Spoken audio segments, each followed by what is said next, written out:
Bismillahirrahmanirrahim.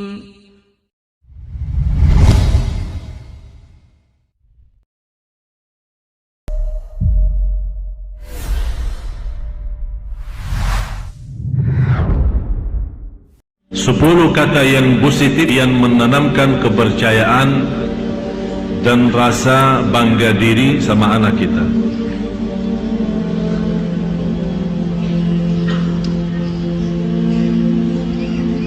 Yang pertama, aku sangat cinta kamu. Angkatlah kepalamu, kamu anak saya.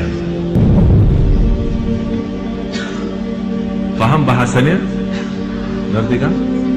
Bagaimana caranya anda menyampaikannya terserah. Saya cinta sama kamu, tidak usah pakai syarat-syarat.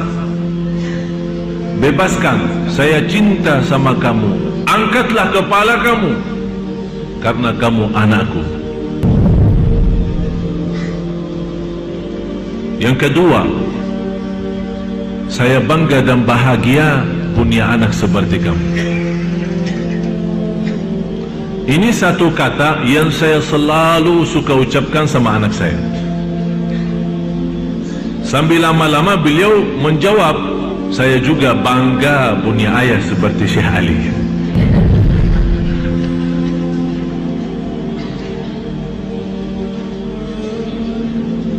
Atau bisa istilah lain, bahasa lain, lewat pertanyaan, kamu bangga punya mama ya? Seperti saya ya? Ya, aku juga bangga sayang punya anak seperti kamu.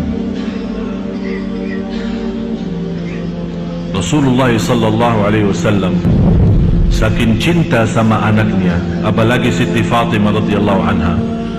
Begitu Siti Fatimah habis main sama anak-anak kemudian pulang, Rasul lagi duduk di rumah sama istrinya. Begitu Siti Fatimah masuk dari pintu rumah, Rasul tidak pernah panggil, ayo sini sini sayang. Tapi Rasul sendiri berdiri dan lari Rasul di hadap anaknya dan memegang dan memeluk anaknya. Begitu cara Rasulullah membagikan rasa cinta. Jadi bukan Rasul, sini sayang pun tidak. Tapi Rasul sendiri yang datangi kepada dia dan memeluk dia. Rasul SAW suka kebiasaan, ada orang bertanya sama saya berhatiin Syekh kalau lihat anak-anak suka, anak-anak cium tangan Syekh, kok Syekh suka balas mencium tangannya? Kenapa? Biasanya kami merasa kurang fantas, cukup anak aja yang cium, jangan Syekh yang balas mencium. Apa yang saya lakukan, bukan saya melakukan riya, bukan saya melakukan karena mau tunjukkan apa, tapi saya berusaha mengikuti Rasul sallallahu alaihi wasallam. Karena Rasul melihat beberapa anak-anak, seorang laki-laki punya anak 11. Dia membawa anaknya, kemudian dia melihat Rasul bersama anak-anak lagi main. Rasul main sama anak-anak. Kemudian di antara anak sepertinya ada yang jatuh, Rasul membeluk dan mencium. Orang Badui, biasanya orang Badui dikenal sebagai mereka orang kasar ya. Karena orang badan basir, jadi tangannya pun kasar. Dia lihat Rasul mencium anak itu, anak Badui itu heran. Rasul memang suka cium anak ya? Kata Rasul, ya saya suka cium anak. Kata orang itu, saya punya anak 11, tak pernah satu-satunya saya cium. Apa kata Rasulullah? Apa yang saya bisa lakukan kalau Allah mencabut rahmah dari hatimu? Apa yang saya bisa lakukan kalau Allah mencabut rahmat dari hatimu? Berarti tanda rahmat Allah, kita cium anak kita itu menjadi tanda rahmat Allah yang Allah simpankan dalam hati kita.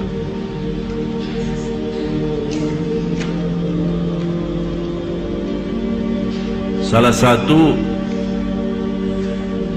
pemain Rasul SAW sama anak, apalagi anak-anak kecil, Rasul memegang tangannya dan menyuruh anak berangkat atau berjalan dengan kakinya di atas kaki Rasul sampai ke ujung dada. Bisa gambarkan? Jadi Rasul memegang tangan anak, kemudian disuruh naik jalan sampai kakinya di dadahnya Rasul, dan Rasul mencium anak itu dengan mulutnya Rasul langsung ke mulut anak itu. Ada seorang dokter dari Kanada, ahli jiwa, berkata, dia belum tahu hadis ini, dia belum tahu Rasul suka begini.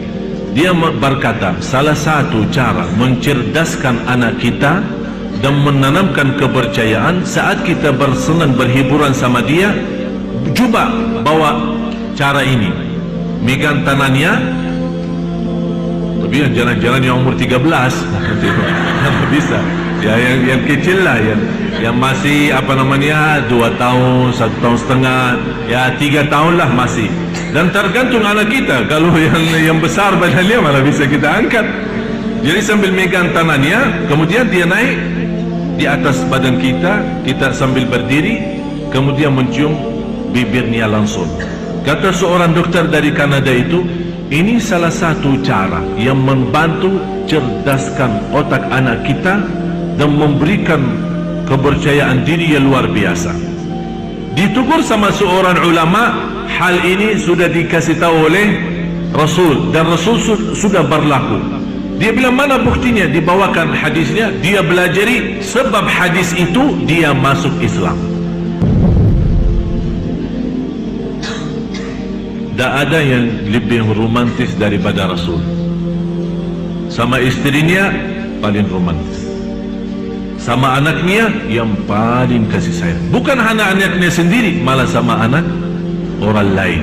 Begitu luar biasa Rasul kasih sayang. Yang ketiga,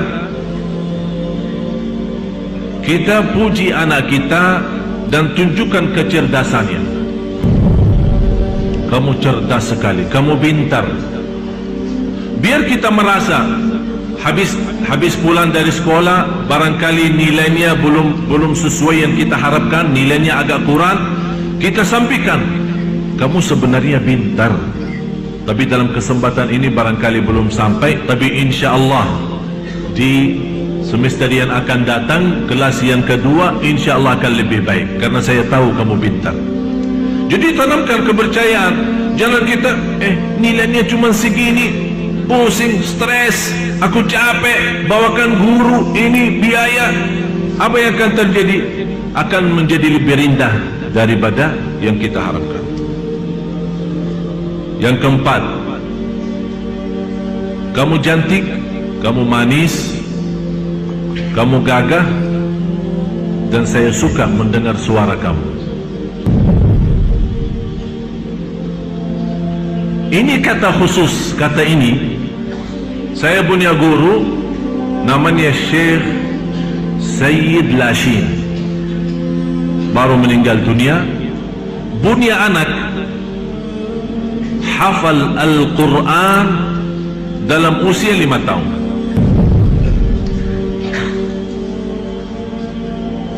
Tapi kalau ditanya bagaimana, dia bilang, saya selalu menanamkan di hati anak saya indah suaranya. Jadi setiap dia duduk sama ayahnya belajar ngaji Al-Quran, dia setel kaset, dia bawakan tip kecil, terus setel kaset. Begitu selesai, dia serahkan kaset itu kepada anaknya untuk dia dengar sendiri. Anak itu sebagai anak kecil penasaran, sesuatu yang baru bagi dia, sesuatu yang aneh, tapi dia merasa ini suara saya dan itu indah luar biasa, sebagaimana kata ayah saya. Disitulah mulai dia menikmati baca, menikmati mendengar Al-Quran. Lama-lama tertanam rasa cinta Al-Quran. 5 tahun, dalam usia 5 tahun hafal 30 juz. Yang kelima, kamu seorang dengan kehadiran kamu di dalam keluarga ini menambah banyak kebahagiaan. Dengan kehadiran kamu dalam keluarga kami ini, kamu menambah banyak kebahagiaan. Artinya kita tunjukkan berguna, ini berguna bagi kita sebagai keluarga, berguna bagi kita sebagai keluarga. Jangan kita berkata, kita merasa malah beban ada kamu di sini.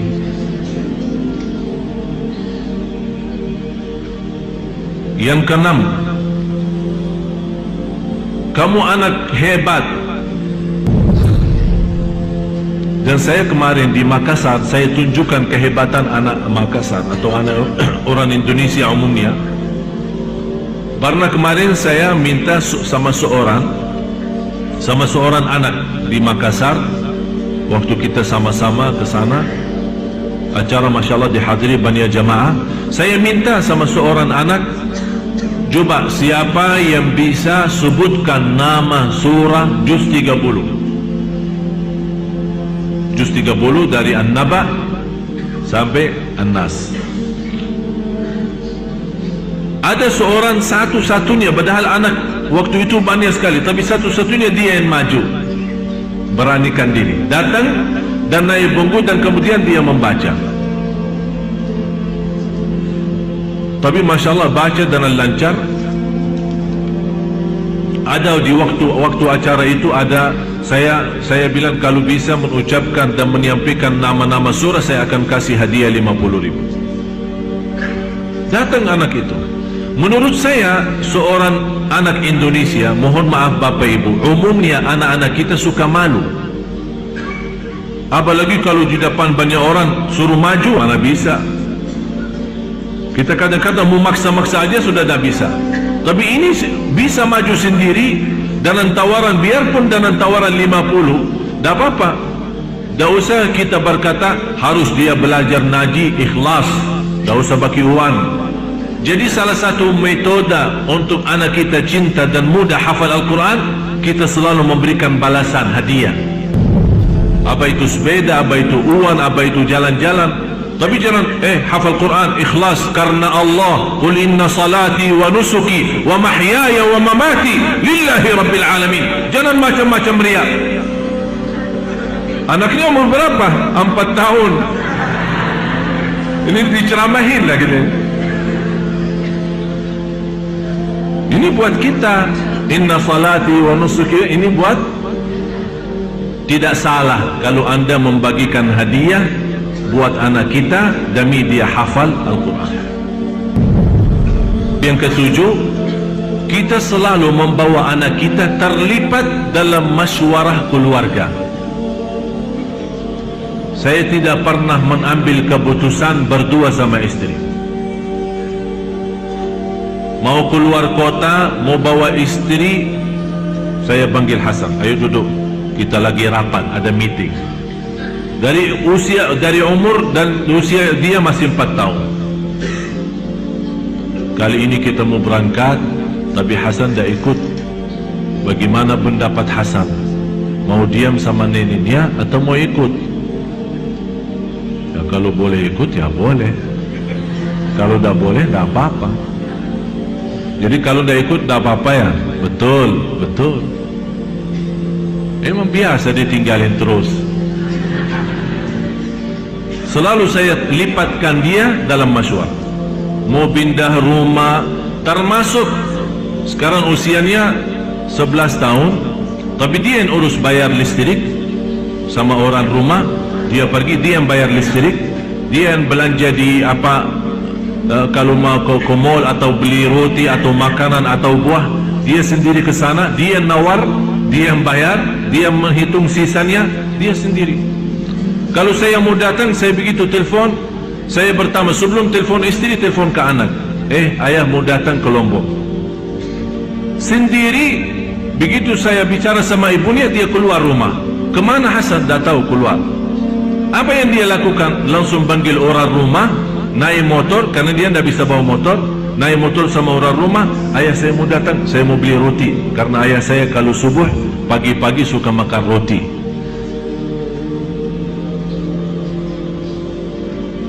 Jadi inilah namanya melipatkan dia dalam masywarah keluarga. Jangan kita, dia kecil mau apa pendapatnya. Jangan, kemarin Profesor Nasruddin Umar berkata, biarpun anak kita masih belum menjadi dewasa dan faham, tapi jangan main-main anak itu bisa menjadi salah satu waliullah dan doanya diijabah oleh Allah. Bagaimana kita minta sama orang salih dan sama yang tua mendoakan, boleh kita juga minta sama anak kita mendoakan. Yang kedelapan, kita senantiasa memuji dia di hadapan kawan-kawannya. Tapi saat kita puji, jangan berlebih-lebihan. Artinya, jangan berkata sama kawan-kawannya hal-hal yang tidak pernah terjadi. Anak saya suka ngaji Al-Quran setiap hari 10 juz. Ini depan kawannya. Nanti anak kita 10 juz. Boleh kita puji, tapi dalam hal yang dia lakukan, supaya dia tertanam lebih banyak lagi. Tapi jangan kita puji dia tapi hal-hal yang berlebih-lebihan atau yang tidak pernah dia lakukan. Yang kesembilan, kita mendoakan dia sambil angkat tangan.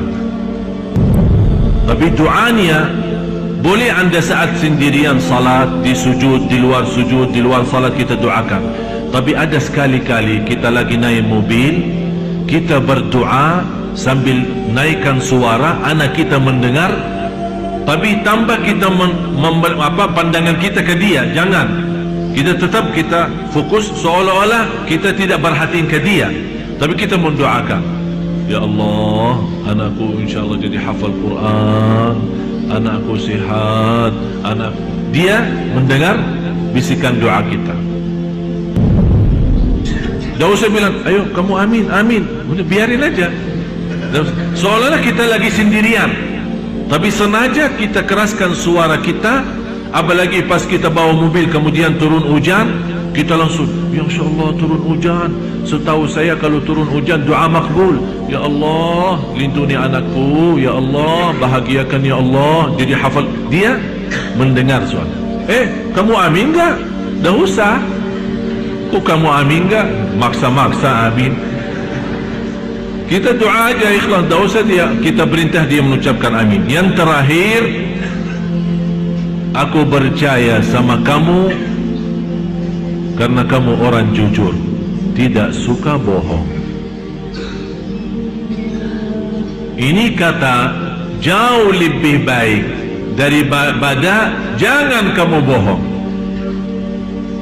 Jangan kamu bohong. Lebih baik anda berkata,